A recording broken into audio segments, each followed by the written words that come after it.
Ciao ragazzi, Bruno here for Inter Worldwide, and what a game. But before we go into that, let's break down the rest of the Champions League fixtures before we get into what our fixture was, because it was an interesting morning. It was a very interesting morning in the Champions League match day 5. For groups A through to D. So in Group A, we had two fixtures and they were both draws.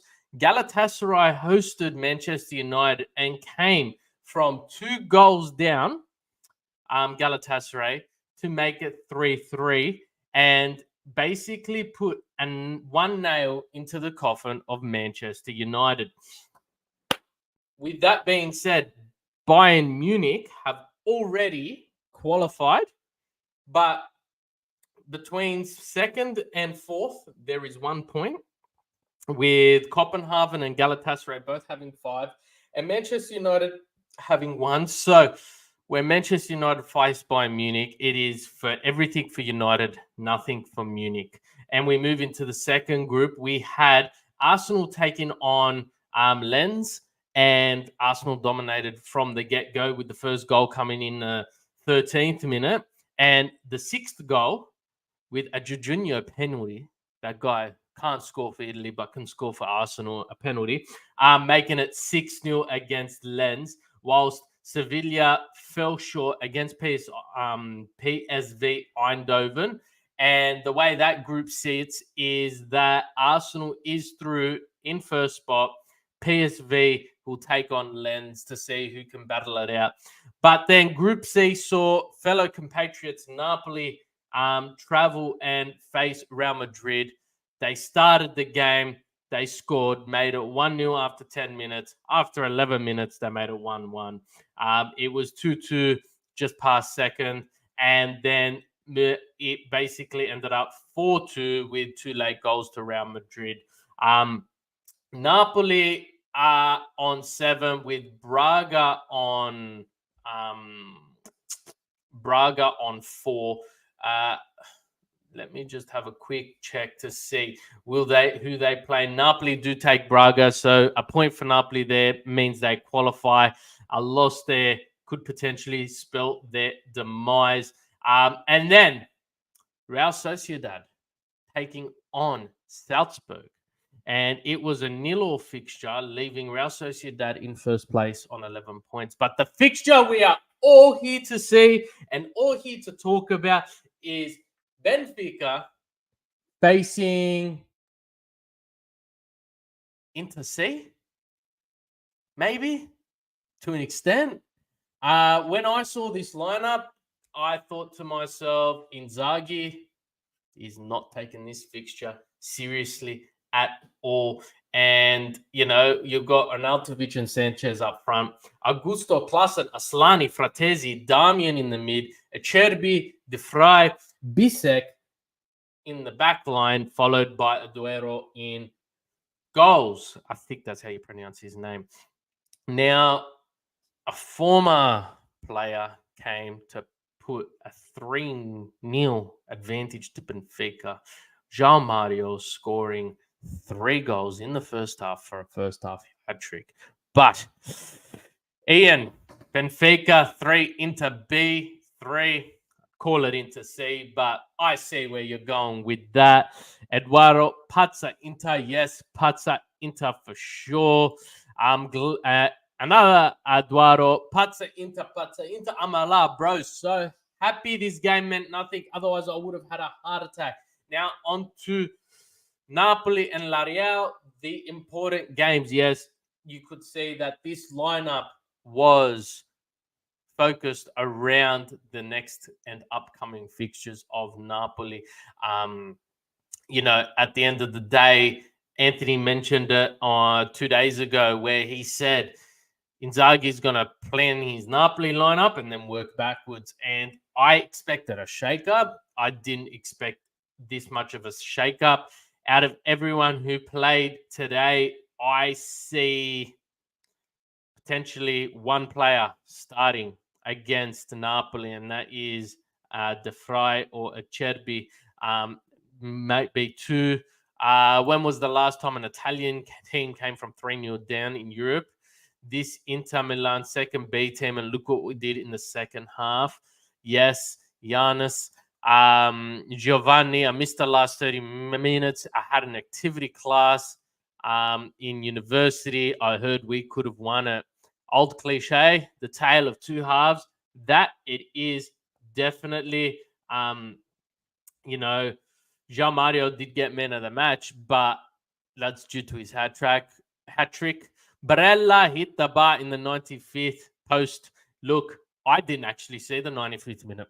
I had to get the kiddies to daycare, and I heard about it on the drive home.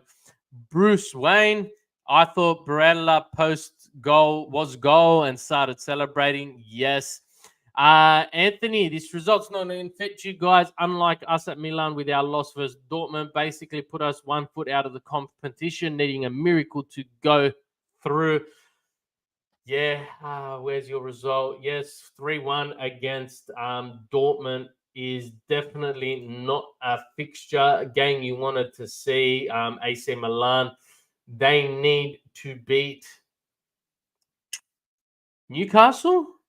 I believe AC need to beat Newcastle, and they need PSG to lose to Dortmund in order for that fixture and you guys to come through. First half we played like AC. No, first half we played like Inter C. Forever Inter through getting us so many penalties. Yeah, and in the Serie A, you have a lot of fans from other clubs complaining that Inter getting awarded so many penalties. It is what it is. When Inzaghi was at Lazio, the same thing with Lazio. Immobile was converting that many penalties from the spot. Why? Because it's the style of football they play. When you hold the ball inside the box, a defender is going to slip up eventually and make sure essentially that you've got someone there to take the penalty kick and that spot kick. Yes, Thuram's penalty was very similar to the one he won versus Frosinone. I don't disagree with that, my man. Ian, hello, brother. First time seeing you on the channel. How are you? Mate, I've been on this channel a very long time. I'm moving on 6 years now. Taken a bit of a hiatus, dealing with some personal life problems. And I am happy to be back. Very excited to be back on the channel. 9 changes to our regular starting 11. 9. I could essentially make argument for 10 potentially. And if you look at the way the defense was set up, maybe even 11. Damian, he could be playing defense against Napoli. So, look, overall, when you're down 3-0 after 34 minutes, I didn't expect it. I was expecting the headline to read, Befica put record amount of goals past Inter. They looked absolutely shocking. But, and this is a big but, when a team comes down into the sheds, down 3-0, this is where a manager will make his money. And I don't know what he said to them. And I don't know how he got them to pick it up. But, come out of the gate and it was 3-2 after 15 minutes in the second half. And it was anyone's game. And essentially, you had 3 substitutions happening after that second goal, with Coduaro, Barella, and Thuram coming on. And then you had Di Marco and Martinez getting a little game. But yeah, and I said it the other day. Bisek was shaking in the first, showed promise in the second. This is what we needed. We needed these games that mean nothing to Inter to give these players a run. And we needed these games for the players like Augusto, Klassen, Solani, Fratesi, Bisek, Onaltovic, Sanchez to get some Champions League football in their legs. And the reason we needed this is we can run deep in the Champions League and our Scudetto hopes won't suffer because we've got this great rotation of players. Would you risk them against Napoli? These players, definitely not, because right now we're in a title race and we need to stay. We need to stay with one foot on the throat of the teams below us. Sitting first, there's always a target on your back. But when there's a dead rubber fixture, and even if Real Sociedad won today and Inter lost, we could still finish first because the first game against Sociedad ended in a draw. So the winner of the next fixture gets ultimately first spot. So essentially, the way this worked out was fantastic. And it allowed some of these players, so Augusto, Klassen, Aslani, I don't think they ever predicted, even Oduero, getting a run in the Champions League group stage on matchday 5. And being able to get some fitness into those legs. And Bisek, having him run in the Champions League and just revolutionize his performance in the second half from the first half just shows the maturity that's coming through. And when we've got such a solid defensive line, it is quite interesting to see what would happen if there was an injury to a player like Bastoni. And now Bisek has had that high-intensity Champions League feel to play away in Portugal. against the league leaders Benfica. Yes, they're not the same team we faced last season, but at the same time, they are at home in one of the toughest away fixtures in our group, if not the toughest. I don't see anyone else being as tough as Benfica. Yeah, they've only had 1 point this entire competition, but you can never underwrite them. So yeah, it is a fantastic way to optimize this team. It's a fantastic way to get this team running and getting some fitness into these teams' legs and our players, our young players, because essentially it gives Inzaghi a lot more options when it comes to substitutes, a lot more options when it comes to fixture congestion, and a lot more options when it comes to starting lineups. And when you've got a player like Bisek on the bench and you put him in the starting lineup over someone else, they're going to pull their finger out of their backside. Yes, so back to Milan's situation. Great to have you in the chat, Anthony. It's always a pleasure seeing you here. Even when I'm not on screen, I see you in the comments. We have to beat Newcastle and PSG have to lose. And with our loss, the pressures continue to mount on Pioli from the fan base and demanding that Cardinale gives him the sack. Look, I said it 2 years ago when Milan won the Scudetto, it was the worst thing that could have happened for them. And Pioli leaving, being re-signed because I believe he was only the interim coach at the time and they made him permanent. I think that was the case. I could be very mistaken. It's been a long time, but the pressure's mounting. But how much of it is Pioli's fault? Because essentially, you had Tonali being forced out of the club. Now, wasn't a good image when it did happen. Looked like a stroke of genius now after the betting scandal comes out. You had club legend and icon Maldini being forced out of the club. There's something wrong there. Maldini was a great advocate for the players who wanted to come to the club. And then you're still starting a retirement home in Giroud, hoping he pulls something out for you guys. So there's deeper problems than purely there at AC Milan. And as an Inter fan, I can sympathize with you because we've been there and we are there. Inzaghi, I'm guessing, definitely gave the players the hairdryer treatment at half time. Look, I think he would have. The halftime conversation would have went one of two ways. And one, he would have just ripped them a new one. He would have put them all in their place and said, how can you play for this club if you don't know how to do this after that performance, blah, blah, blah. Or two, this game means nothing, guys. Go out there, have fun, and just don't worry about the result. I can't see it being two. I can definitely see it being one because you want to get the best out of your players no matter what the situation. M6 Adam, after 3 goals conceded, I thought it could have been 5 or 6. I definitely could have seen that happening too.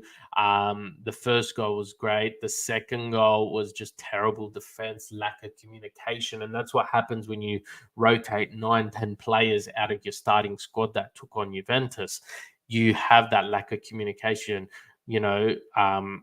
even a Cherby, he could have been like, I know where Hakan's going to be. I know where Barella's going to be. Whereas he had to look up. He had to think. He had to take his time. He had to pass. He didn't know who Augusto is or where he's going to be, where DeMarco's always there in support. So you're going to have mistakes like that. And the team definitely did wake up. Inzaghi deserves a lot of credit. Giving them a confidence boost in the second half. He does give them a confidence boost. I don't know if he gave them a confidence boost or he threatened their lives, but the way they came out in that second half really put a nice big confidence and morale boost around the entire Inter squad. You really got to understand that it is tough. It is Champions League. It is a momentum game. And I said it the other day, if Inter walks away with a loss, it's the momentum trying to get back into their winning ways. And all 3 goal scorers were, BT teams, B team players, Nautovic, Fratesi, and Sanchez. I love that Sanchez took that penalty instead of Martinez, even though Thuram won it. I think it's fantastic for his self-confidence, his morale, his motivation. Sometimes you just need that, even if it is a penalty. Bisek had a great second half. I could not agree more, but you can't judge a player on his you got to judge him on his overall performance, and it was I'd say 5 out of 10. You had a couple of stars within the team in that second half, but to be put into that position and come back, I think it's one of those things. M6 Adam, I'm happy with everyone except Klaassen. Can't remember him touching the ball. He was invisible. And look, when I first saw this lineup, I expected a performance from one of our midfielders to compare to what Klaassen's performance was. You know, you've got 5 midfielders in there that are all new, unfamiliar with each other, unfamiliar with the Inter format and the way the Inter plays, and you're going to have someone who isn't going to perform too great. And unfortunately, that was Klaassen. But at the same time, again, he got some Champions League minutes into him and into his legs. Tonali forced out because Milan knew about the betting, potentially. And I think if Milan did know about the betting, and that's why he was forced out of the club, that is massively negative and could have massive repercussions on Milan, because they do happen pretty quickly.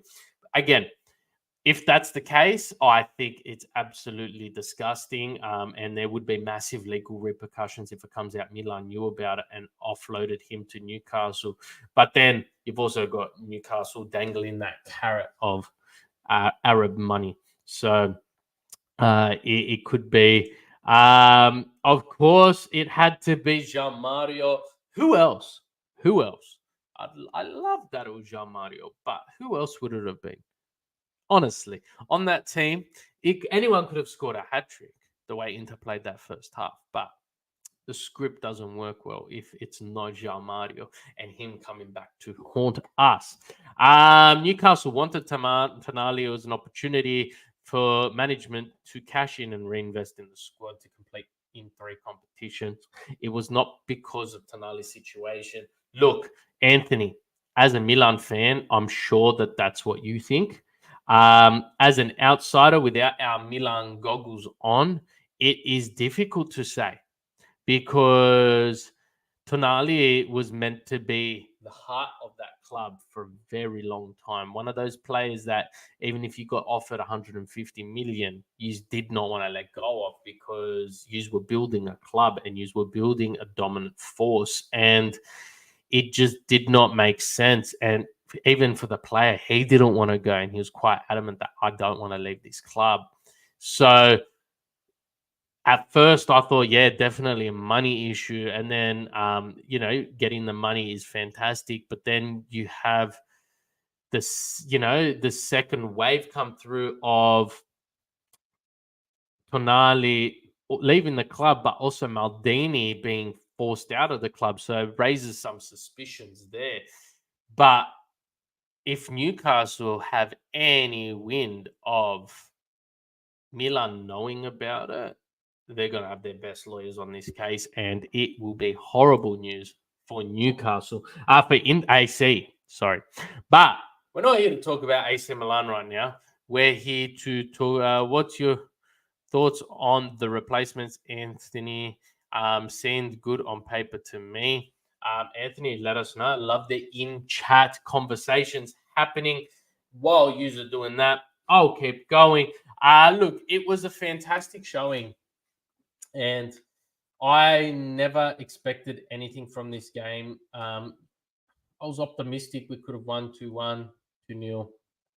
1-0, gritty 1-1. To have 6 goals scored with the team. So if I saw the lineup before the game and they said, look, you're going to have 6 goals scored, what's the allocation of goals, Bruno? I would have said Befica 6 into 0, Befica 5 into 1, Befica 4 into 2. I never would have said 3-3. and that team just picked up and absolutely gelled that second half, and it's fantastic to see. And the other result in the game is Benfica, RB Salzburg, and Real Sociedad shared a 0-0 draw. Again, it's one of those things where it's quite interesting because if Inter, so it all comes down to match day 6.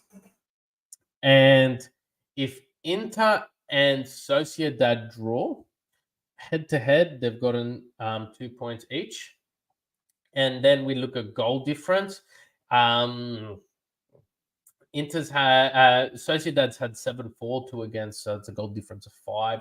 Inter's had 8-4, 5 against, so it's a goal difference of 3. So essentially, they will go through on goal difference. So if Inter want pot 1, they're gonna need to get a win, and a win only. So Mattia in the chat, great to see you. Second half was great. Wonder what Inzaghi told them at halftime. Probably they'll never play again if they continue like this.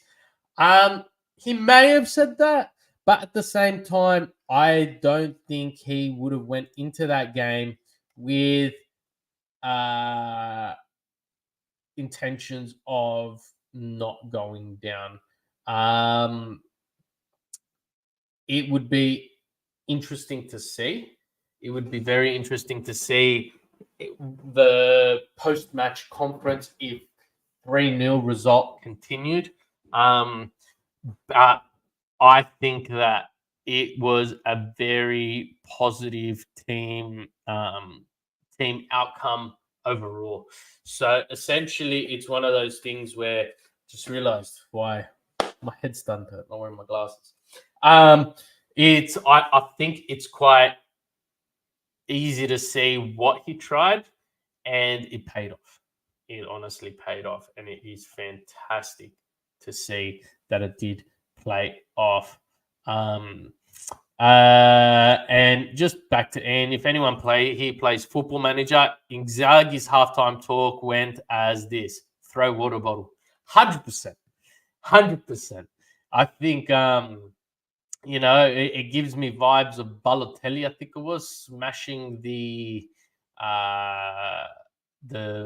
Burrows at, I think it was Manchester City when he got taken off, something like that. But yeah, it was a great outcome. I think Inzaghi has the trust of the team, and today really proved it. They really gel, and I think Inzaghi has shown himself since Conte's departure. He came in, we've had stability within the team, we've had consistency, we've had momentum. Yes, last year we weren't too competitive when it came to Scudetto. Napoli ran away with it, but he walked away with the Super Cup competition, the Coppa Italia, as well as making the Champions League final against a overpowered OP Manchester City. Like, there was nothing you could really do with that, and he put in an amazing performance. So back to the conversation, they managed to get Ruben Pulisic and Reindeers and Okafor from the Tonali side. Chukwueze has been slow to find his footing, but he finally scored in Dortmund. Jovic has been our worst signing by far. Look, AC Milan hopefully don't get knocked out of Europe, but at the end of the day, I think that's the way they won the Scudetto 2 years ago. It's the way Inter won the Scudetto 3 years ago, so it's a bad thing. Who knows? Moving forward towards Napoli, who tonight in that starting 11 gets a start versus Naples. Great question. Look, Sama's definitely got to be back into goal. Damian and Acerbi, yes. You think Bastoni could be in the squad? Last I heard, it was mid-December. And Bastoni's the type of player I don't want to see rushing back from an injury. he's not someone we can afford to constantly lose. He's not someone that we can easily replace, and he's someone who really needs to find his mojo again.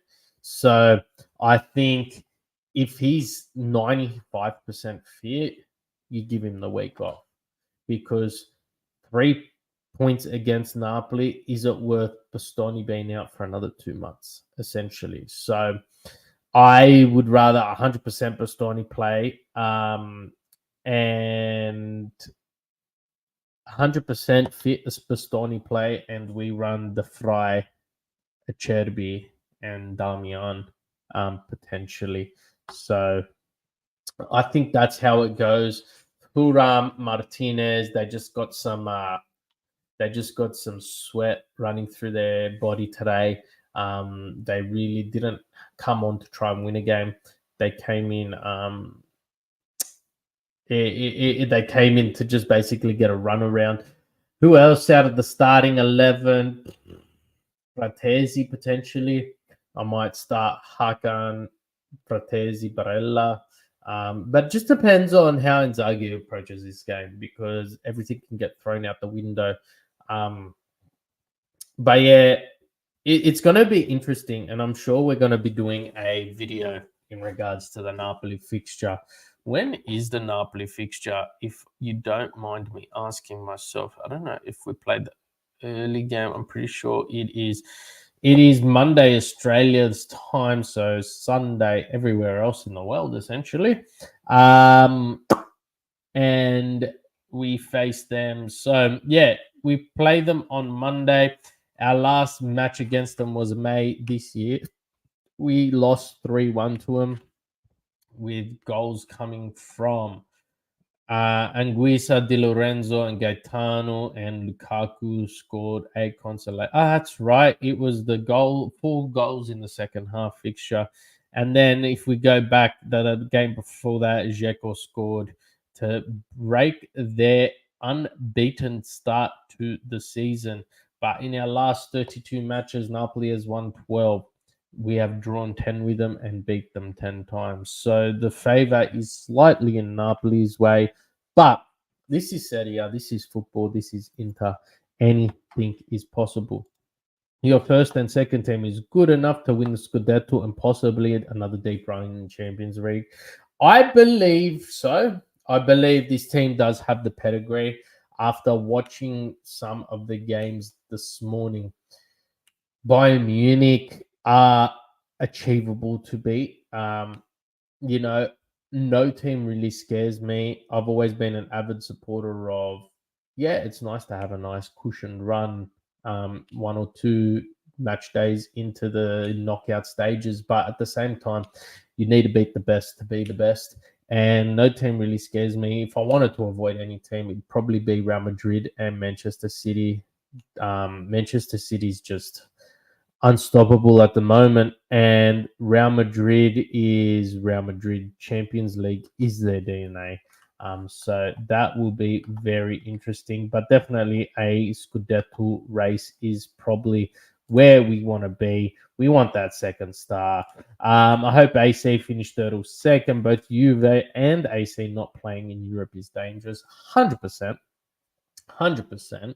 But I think AC Milan's problems run deeper than fixture congestion. I think AC Milan's problems are much deeper. So I don't know if being in the 2 competitions rather than the 3 would make much of a difference. If we get knocked out of Europe, we can focus on the league and play catch up and basically secure top 4. I think, yeah, top 4 is probably achievable. I don't know if there is much catching up. Either Inter or Juventus will maintain some form of a pace. Juventus are finally finding that solidity within the squad and the momentum. So essentially, like I said just earlier, I think Milan's problems run a lot deeper than having to compete in Champions League as well as the Serie A title. I just think there's backroom issues, and you might call me naive for saying it, but I also, as an Inter fan, we've seen how teams perform when there are backroom issues, and this is textbook. Like if I pulled out the checklist, I'd be ticking every box. As long as Inzaghi doesn't make substitution mistakes like Pioli did when we faced them, you guys can beat Napoli. Look, Napoli is a very beatable team. We see that and we know that they are extremely beatable. The issue isn't beating them. The issue is if you get the lead, how do you maintain the lead? I know Inzaghi may try for the Allegri way and park the bus. I know Inzaghi sees a yellow card and then heads straight to the sideline official to let them know he's making a substitute. So I think there needs to be strong discipline within Inter. I think there needs to be extremely strong discipline within Inzaghi and faith. But Anthony, what a game! Bro, you know what was funny? I came on to be with you and I accidentally clicked the first one and my face just randomly hopped into a link with 380 people watching and Mo asking my opinion on Onana. It was so funny, man. It was so funny. But I literally just ducked out of kindergarten where I have been celebrating our day by building trains and blocks. It's been a fantastic day.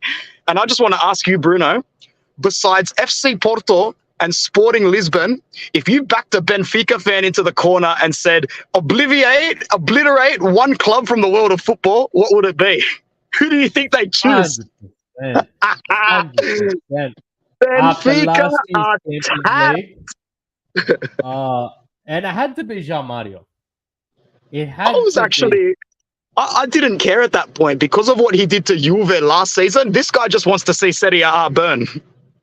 Oh, 100%. But look, essentially, we covered this team has I call it our C team because you don't make 9 to 10 changes to the starting lineup and not expect a 3-0 thrashing. But Inzaghi did something in the sheds at halftime. And within 15 minutes, it was 3-2. And Inzaghi's done something in those sheds, either scared the living life out of them, or as Ian put it on Football Manager, there's the option at halftime to throw the water bottle. So it could have been that, but I think actually, I'm pretty sure his post-match has been released. I actually caught like half of it. Apparently, he went in the dressing room and just looked up and said, the easy thing to do is to change 5 of you right now. But that's not going to happen. We all need to work harder, especially me. That's what he said. The guy is a fantastic manager. And like I said in the live when I was driving to work, I go, until I find a really good reason to blame Inzaghi for anything going on, I won't blame Inzaghi. And you can see his face at the 12th minute when Mario scores that second goal. It's almost like he's saying, seriously?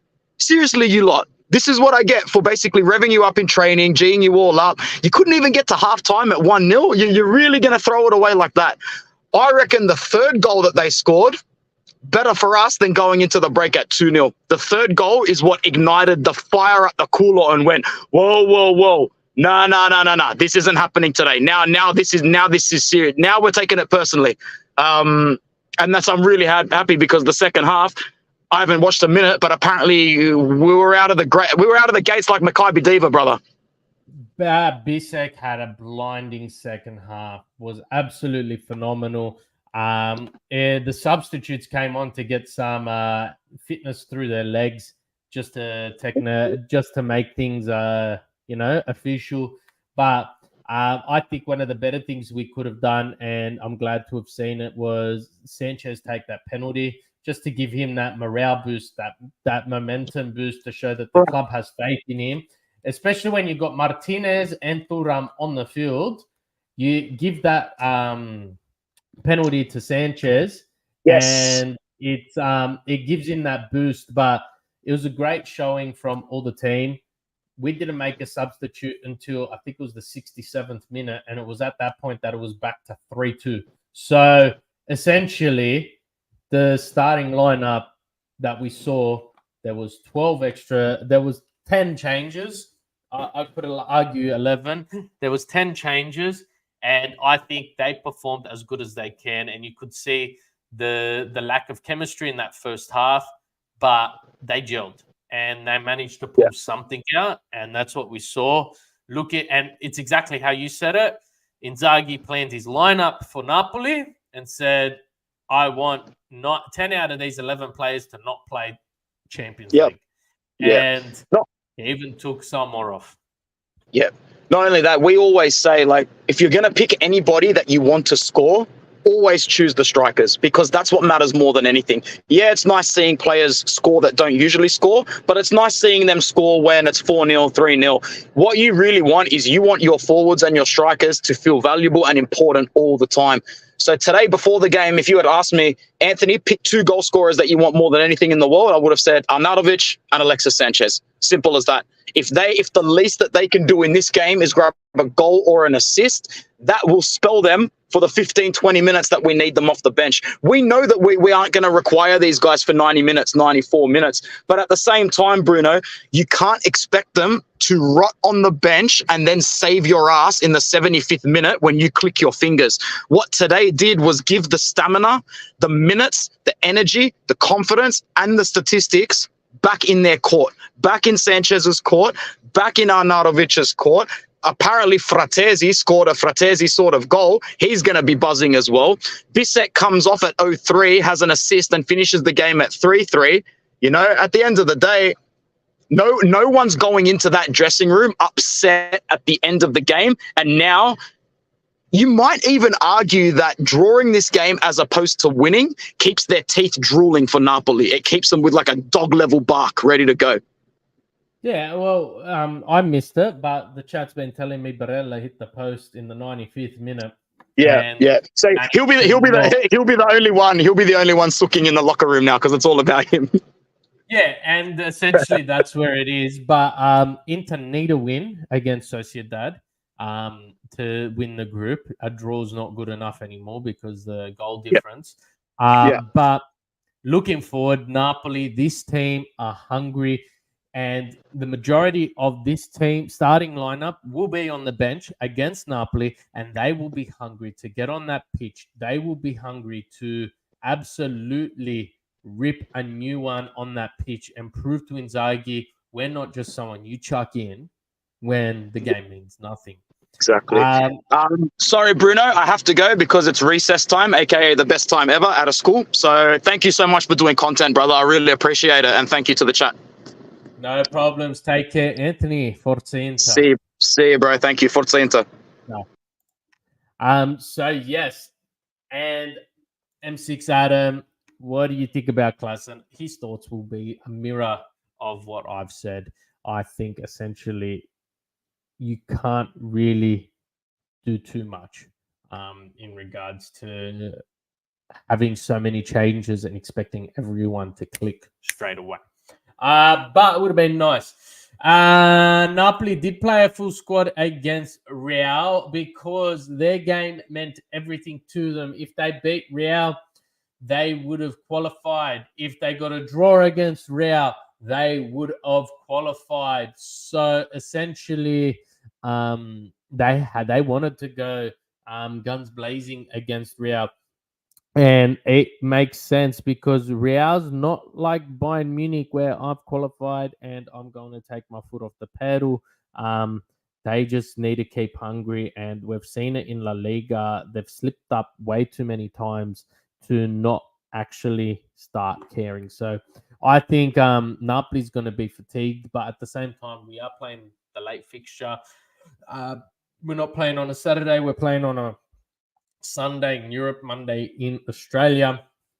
So it will be very interesting to see. And yes, Bruce Wayne, thank you for the donation. We really do appreciate it. So yes, it was a great result this morning. It's great having 30 of you in the chat with us today. It has been great banter. I am sure you will see us again soon for a Napoli preview. It was definitely one of those fixtures where it could have went either way. And for some reason, in the back of my mind, this was the best result, in my opinion. A win was definitely where we should have been, but this is just as good considering the lineup we started. Anyway, from all of us here at Interworldwide, we'd love to say thank you for joining us. Stay tuned for much more Inter content. Check out our website for interrelated articles. And until we see you, Forza Inter Worldwide. And as Matthias says, don't forget to like the video and share it on your respective platforms. Auguri tutti. Ciao.